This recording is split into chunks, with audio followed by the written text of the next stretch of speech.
In today's day and age, making money is not that difficult anymore, and it's all thanks to the internet.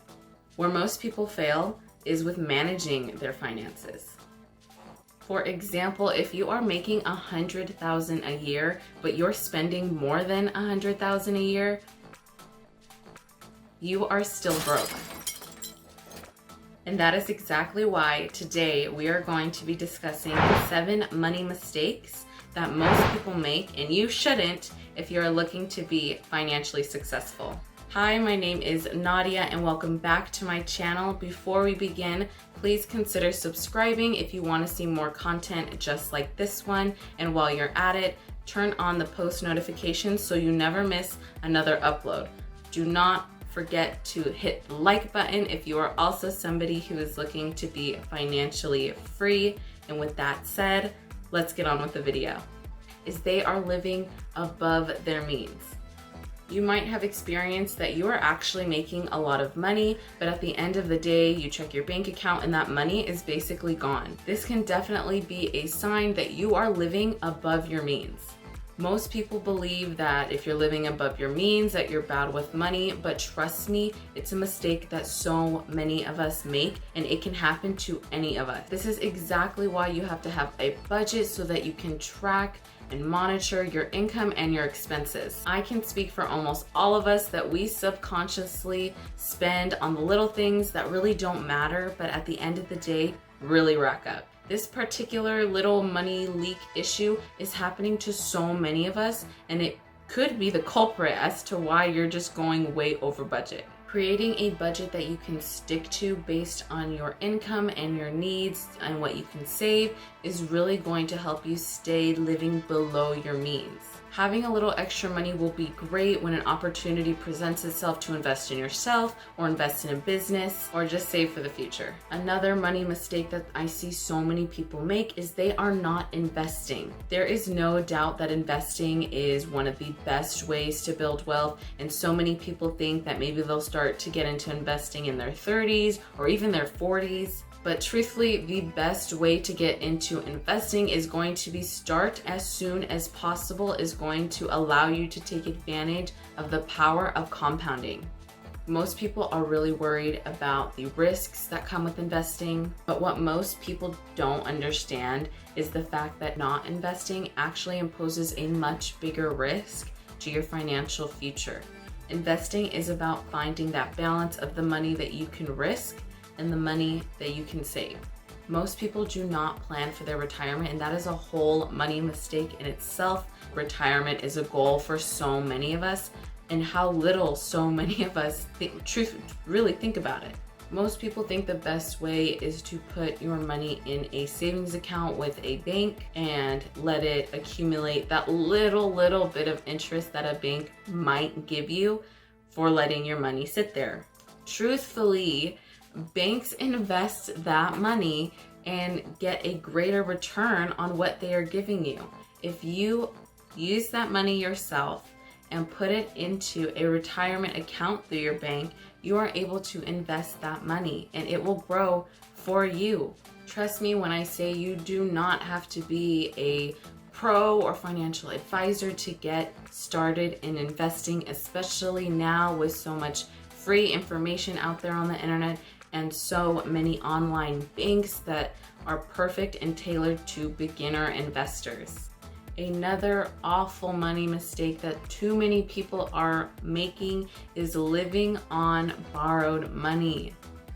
Earlier we mentioned that lots of us are living above their means, and how do you do that? You do that by using and maxing out your credit cards, personal loans, or they're borrowing money from their friends. This should be a no-brainer because not only can it mess up your credit, it can mess up your friendships. This is a terrible financial decision. It can cost you so much.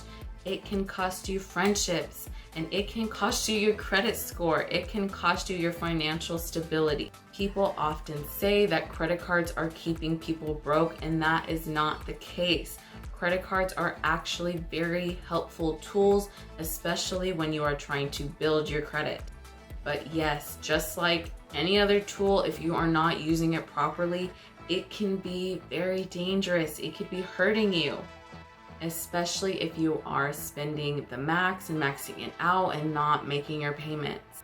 It is no secret that today our society tells us we need the newest car, the latest phone, the nicest camera. But at the end of the day, all this technology are just liabilities. And yes, your smartphone is a liability. It is costing you money. It is costing you money to use it. It is costing you money when it breaks, etc. So just keep this in mind the next time you want to upgrade or make a new purchase. Because if it is a liability, that means it is taking money out of your bank account. Another terrible money mistake that I see so many people make is that they are living paycheck to paycheck. There are so many issues that are associated with living paycheck to paycheck.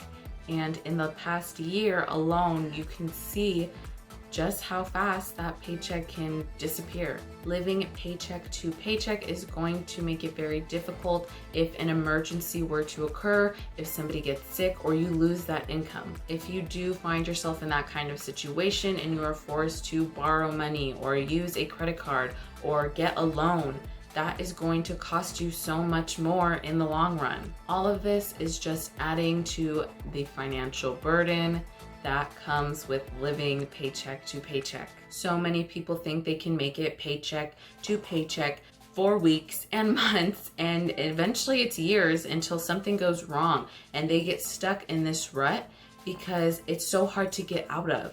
When you are faced with credit card interest, loan interest, and late fees, and all these things that add up that are keeping you from getting out.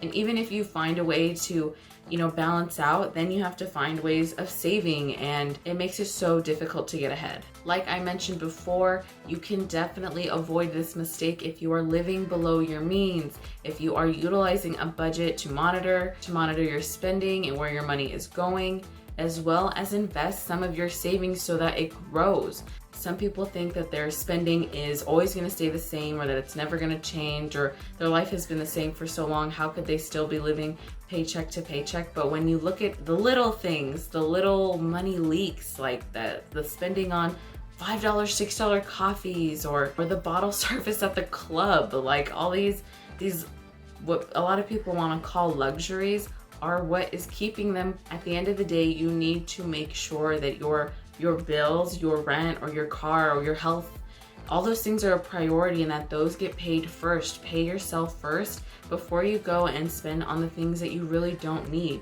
It's not that you don't deserve it. I promise you, once you just get ahead a little bit, it'll make everything else easier. You'll be able to go get those coffees. You'll be able to go get the alcoholic beverages, all the little extra luxuries that you had to cut out. If you find you are living paycheck to paycheck, do consider cutting out the little luxuries that you see yourself splurging on every other day, like those specialty coffees, the alcoholic drinks, or the sodas, or the things that really aren't the best for your health at the end of the day, but also so that you can make your bills, like your rent or your mortgage or your credit card debt, those should be financial priorities, so that when they get paid down, you will get out of living paycheck to paycheck, and you will be able to splurge on those things later. If you find that you are just simply not making enough money, consider other ways of increasing your income, a side hustle, asking for a raise, changing careers, and do not downplay selling things that you have at home, things that you aren't using. If you have a storage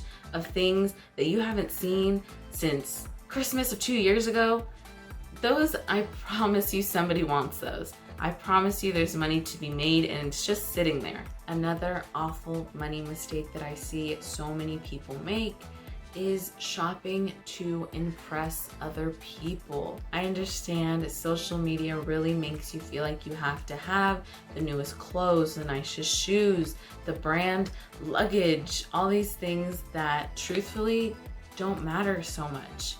If you think you have to have the Gucci sandals because Kylie Jenner does or something, you don't. You really don't. Don't buy things you don't need. Don't buy things that aren't going to make you feel happy or or fulfilled. Too many people are buying things they don't need to impress people they probably don't even like. And the truth is, social media is a highlight reel. So much of it is fake. So much of it is edited. Nowadays, you can't even tell the name brand from the off brand. Not to mention, social media does promote unrealistic lifestyles and bodies. So do not look at social media or compare somebody else's life to yours, especially if it makes you buy things and spend above your means and go into debt for things that you aren't going to use, or things that are uncomfortable, or things that you don't like. 9 out of 10 people use social media to show the best parts of their life. Truthfully, most people, what they post, that's not their life all the time. If you have the extra money to splurge on the designer bag or the designer shoes, it's your money. Use it as you see fit, but please do not think that the bags or the shoes or the anything is going to be more important than your financial stability or financial future. Another money mistake that so many people get stuck in is having only one source of income. So many wealthy people you see are going to have more than one income source. If they work a 9 to 5, that's one income source. What if you lost that job? So many people realized this during the pandemic when they did lose their job, that was their only source of income. Not everybody was able to rely on unemployment for whatever the reason. You realize that having more than one source of income kept you afloat. Nobody could have anticipated a pandemic. Nobody could have anticipated that they were going to lose their job. This isn't something, but that is exactly why you should have more than one stream of income, so that if anything were to happen. Not to mention, if you can establish multiple sources of income, this does mean that you have more money for your bills, more money to spend, more money to save, more money to invest. That just means that you can retire earlier, you can buy the things that you want, and you can be financially stable. Having multiple streams of income clearly provides financial security. If one were to go out, you still have the other ones to rely on. Most people who do have multiple streams of income actually don't have to work a 9 to 5. They are able to work part-time or remote, or they're not paid based on the hours they put in. They're based on the work they produce. So some people can produce multiple YouTube videos in an hour. Most people can get paid based on, for example, the YouTube videos they put out versus the hours that they can dedicate to doing a job. I saved one of the best money mistakes for last. That being is buying things brand new. This is not something that people usually think twice about. And you might be thinking, like, why buying things brand new would make the top of the list. But there are so many reasons why you shouldn't be buying many things brand new. As new things come out and technology gets better, the prices get higher, and going after the new thing and the new thing and the new thing and always getting it brand new is a terrible way to spend your money. This doesn't mean that you have to buy everything used. You don't always have to buy the used bed or the used shoes or anything like that. There are some things that you definitely should buy brand new. But for a minute, if you consider getting something used or well taken care of from somebody else, 9 times out of 10, you can cut the price in half and it still has a lot of life in. A great example is buying a used car. You can easily save so much money getting a car that is a couple years old or just has a couple miles on it, and you knowing that it has a lot of life left. A huge driving factor to why people buy things brand new is that they purchase based on emotion.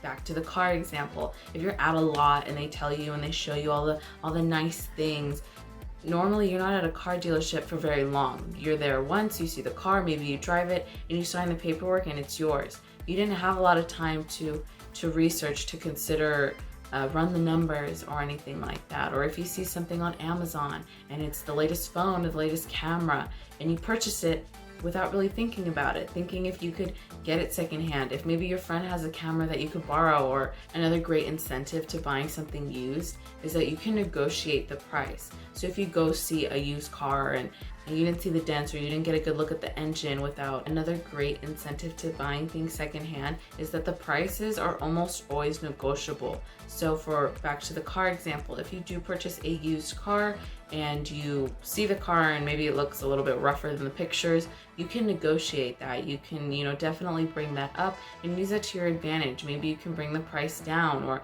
maybe the person will consider fixing it for you. As always, buying something secondhand is going to be better for the environment. It's less things that have to be made, and something gets more life out of it. Now that you know 7 money mistakes that so many people are making to sum things up, I hope you take advantage of your finances today. I promise you, you will thank yourself later. Every purchase you make, consider, is this purchase an asset or is it a liability? Is it putting money in your pocket? Is it making you more fulfilled? Or is it taking money out of your pocket and causing you stress? Remember that building wealth takes time. No matter where you are starting, you can take control. Our focus is to build wealth. Don't go poor acting rich. And with that, we have come to an end of our video. What do you think about these financial mistakes? Have you made any? Admit it to yourself. The first step to solving a problem is admitting that you have one. Please let me know in the comments what financial mistakes you have made or you see other people make. If you are somebody who is trying to get serious financially, like this video. Subscribe if you want more personal finance content, and turn on post notifications while you're at it so you never miss another upload. That is all for today, and I will catch you in the next one.